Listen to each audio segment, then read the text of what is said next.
Olá pessoal, tudo bem? Sejam bem-vindos a mais um episódio do Battistini Talks com a minha amiga Kátia Cristina Baldan de Freitas. Tudo bom?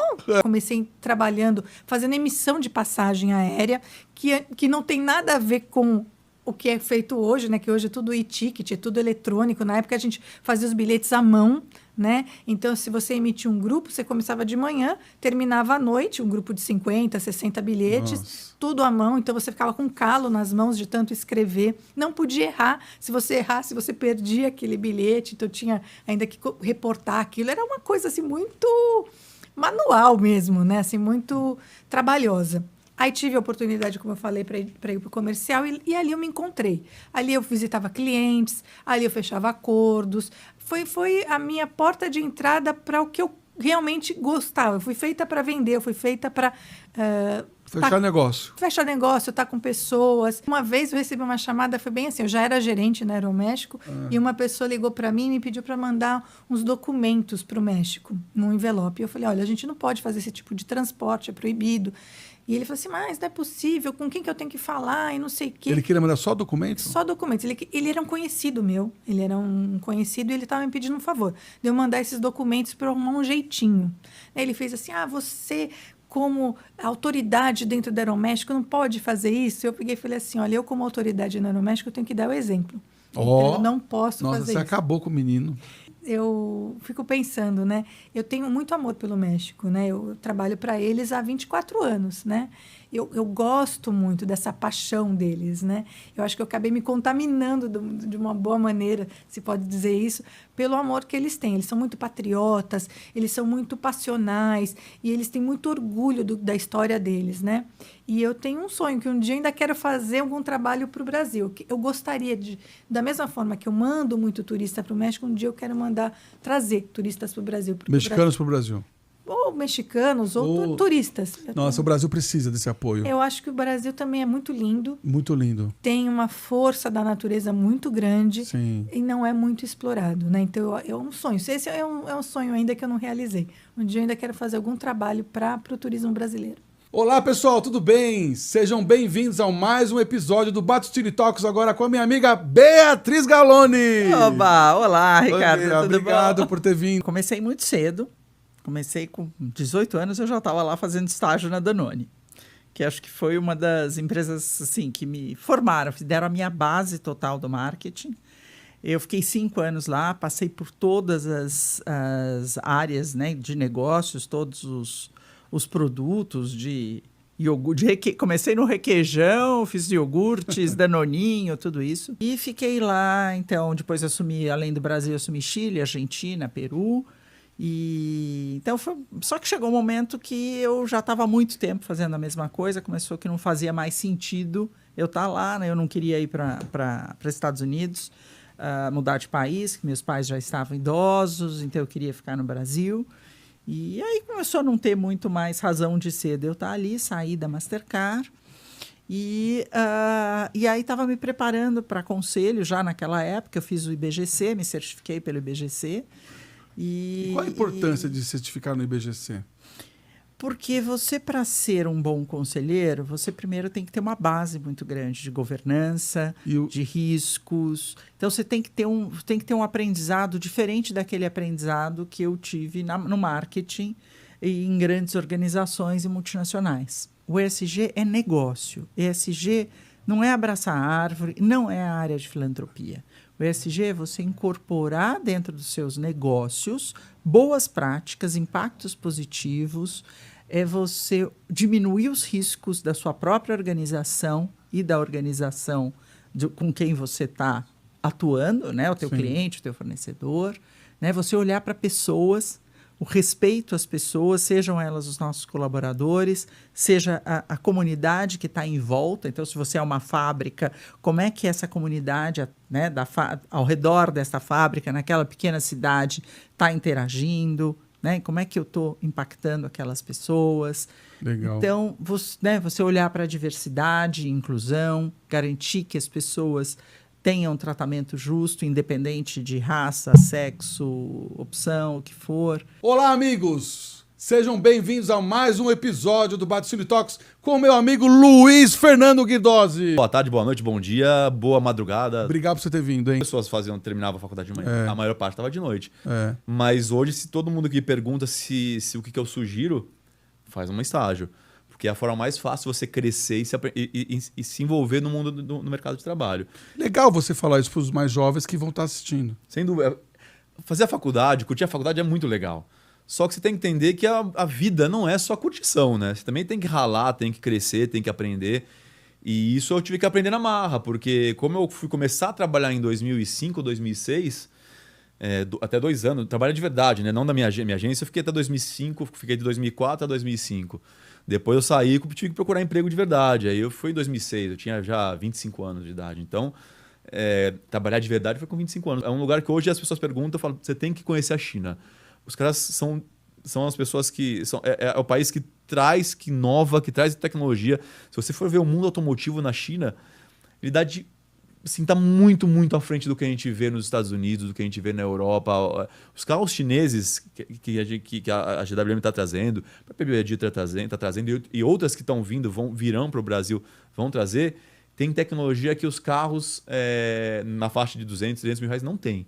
Talvez um Land Rover vá ter, mas um Land Rover que vai custar 800, 1 milhão de reais, vai ter. E olhe lá, tem coisas tecnológicas que a GWM tem que nem eles têm. Oi, gente, tudo bem? Sejam bem-vindos a mais um episódio do podcast aqui do Baticini Talks com meu amigo Rafael Azraqui. Tudo bem, Ricardo? Como vai? Começou, eu tinha 6 anos. Na época, meu pai e minha mãe moravam aqui na Saúde, em São Paulo. Eu sou mineiro, nasci em Minas, Extrema. Mas logo que nasci, vim para São Paulo. E aí, com 6 anos, tinha um kart indoor, né? Que é um kart dentro de um galpão.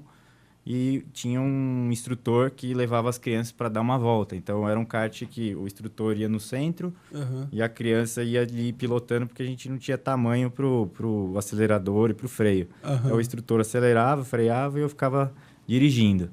E aí, comecei a treinar nesse formato. Foi seu pai? Foi meu pai. Meu pai era fissurado em corrida, até hoje, mas...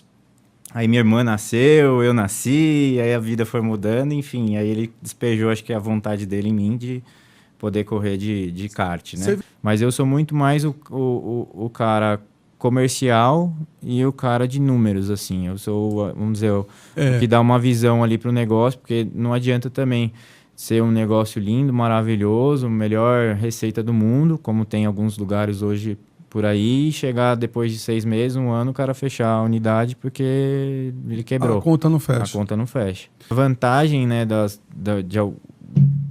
de comer agutsu hoje é que são massas leves. Então, é verdade, você sai de lá leve. Você sai de lá leve. Apesar de comer bastante... Só no dia seguinte que você fica...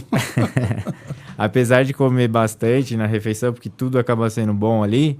A massa em si ela é muito leve. Então, você pega o próprio nhoque, né? Tem pessoas que falam, eu não como nhoque em nenhum lugar, mas como o seu, porque o seu é muito leve. Porque o nosso quase não vai farinha na receita.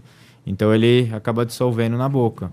Então, eu diria que nossas massas se destacam assim pela sutileza, né? Pela leveza delas. Olá, pessoal, tudo bem? Sejam bem-vindos a mais um episódio do podcast Baticini Talks, agora com meu amigo Oscar Kedor. E aí? Seja bem-vindo. Eu já estou me divertindo bastante com os teus podcasts e esse estilo aí de você começar o podcast. Então, o meu pai ficou famoso para mim por isso. Então, era um sobrevivente. Entendi. Mas continuou mantendo um ritmo muito forte. Ele é advogado da colônia alemã, aqui na época. Ainda existe esse senso de uma comunidade alemã aqui em São Paulo. Muito disso também eu acabei herdando, eu acabei repetindo um pouco o padrão que o meu pai trouxe. Então, na verdade, o meu pai foi muito...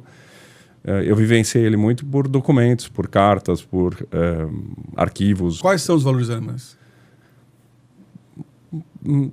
Até fica um pouco banal falar isso, como se não fossem valores brasileiros também, que é honestidade, retidão de caráter, de você preservar as tradições da família, a manutenção da cultura, a manutenção do idioma. Ele era muito rígido com relação a falar alemão, o Hochdeutsch, né, que é o alemão sem sotaque. Isso era uma questão muito importante para ele, e tanto é que eu fiz Porto Seguro, fiz o Abitur, E graças a isso também eu acabei estudando numa universidade fora do Brasil. Eu estudei na Alemanha. Hoje em dia as pessoas falam em ecossistema ou marketplace.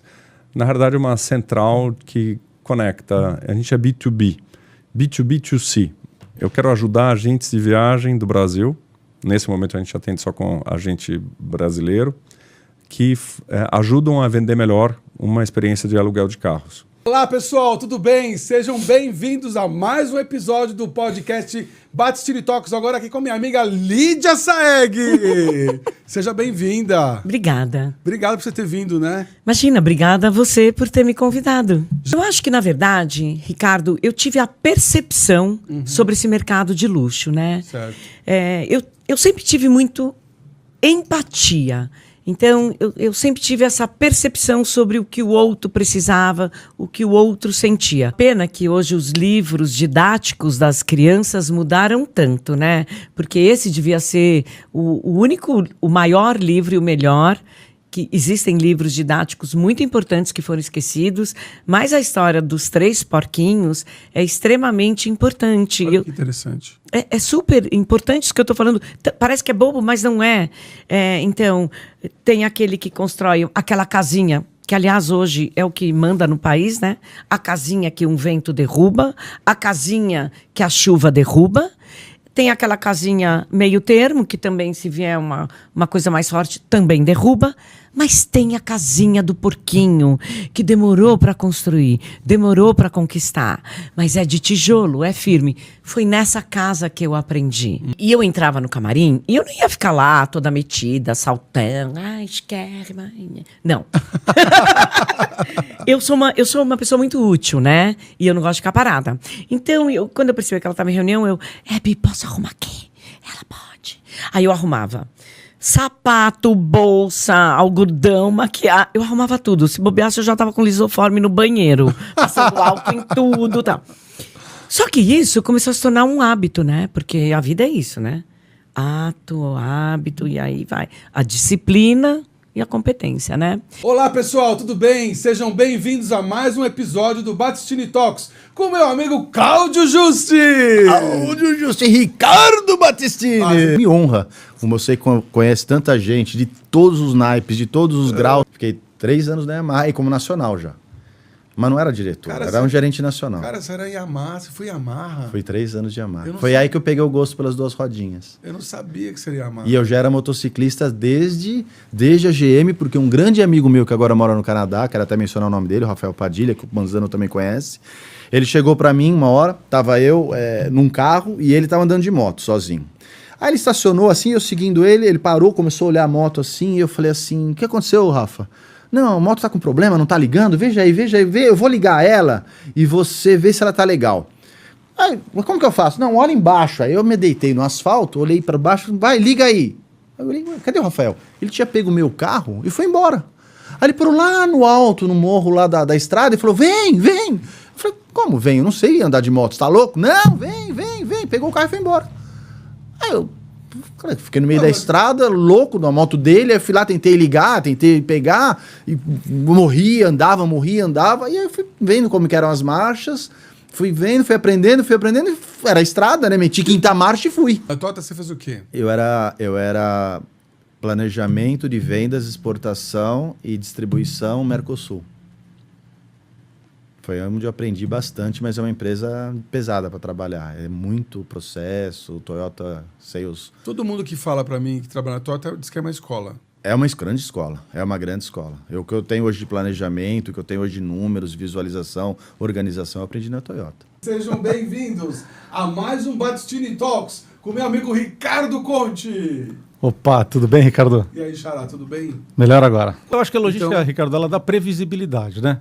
Então, é importante você saber o que você tem no teu estoque, a qualidade desse estoque, aonde ele está, para que você consiga distribuir e repor o mais rápido possível. Então, imagina você com uma rede de lojas de qualquer tipo de produto e você tenha o seu estoque centralizado ou não, né?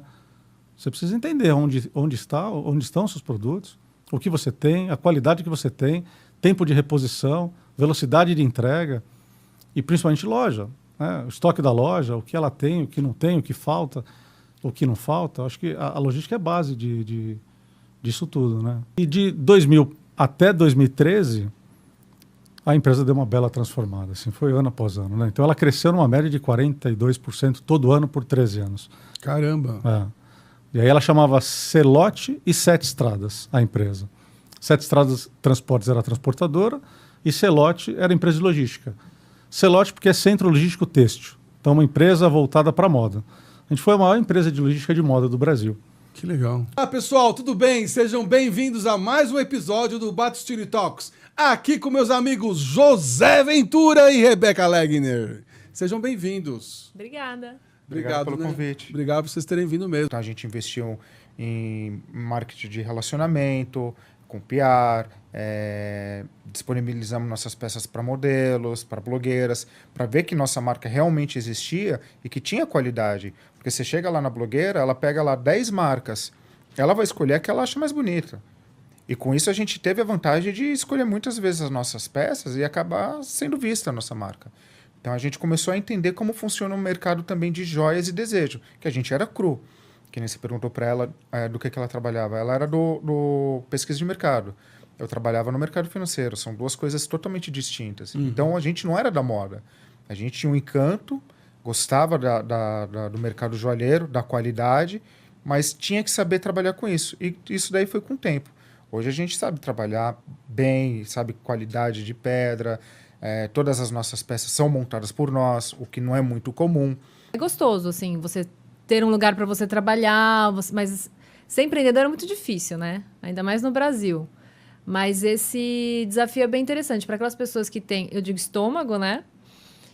Muito, porque é assim, ainda mais a gente que é um casal, quando tá bom pros dois, quando tá ruim pros dois, então é um desafio mesmo. Olá, pessoal, tudo bem? Sejam bem-vindos a mais um episódio do Battistini Talks. Aqui com meu amigo Alexandre Pinto. E Ale, tudo bem? Tudo ótimo, você, Ricardo. Obrigado muito bem. por ter vindo, viu? Eu que agradeço o convite. Em 96, quando eu entrei na faculdade, em 97, a minha mãe tinha com a minha irmã do meio, ela tinha uma importadora de papelaria.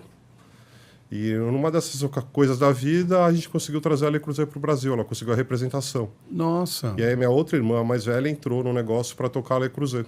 Mas a Le Creuset, ela é francesa. É francesa, isso. E ela entrou em contato com a França. Minha mãe e minha irmã conheceram um pouco o dono numa ida para uma feira em Birmingham, na Inglaterra. E aí que eles se conheceram e dali saiu a possibilidade de trazer a Le Creuset para o Brasil. Logo que eu saí da União Química, acho que passou uma semana, o Paul já me convidou. E aí eu estava com a mãe da minha filha grávida, eu nunca tinha ficado tempo sem trabalhar. E aí eu resolvi, falei, não, deixa eu dar um tempo, agradeço o convite, vou dar uma respirada. Quero ficar um tempinho sem trabalhar para tomar alguma decisão do que eu ia fazer na vida. Que chique. Trabalhando desde os 17 anos, tirar uns 3, 4 meses, acho que podia fazer bem, né? Ia fazer bem. Quando foi em dezembro, o Paul me ligou de novo, falou, cara, tô com um monte de problema na Le Creuset do Brasil, eu queria conversar com você para você começar a trabalhar aqui. E aí eu fui visitá-lo na Suíça, apresentei tudo que eu tinha feito de trabalho efetivo na União e tudo mais. E aí ele me fez o convite para começar na mesma área que eu tinha, que era na área de supply, pegando a América do Sul toda. Caramba! E eu pedi para assumir a área de RH, que era uma área que eu tentei pivotar na minha carreira. No final no final do tempo na indústria, eu queria sair um pouco de supply, eu estava querendo novos áreas, eu tentei mudar dentro da empresa, eu não consegui. E ele me deu a área de RH também, aqui. E aí comecei a trabalhar, 6 meses depois ele já me colocou como CEO da América do Sul.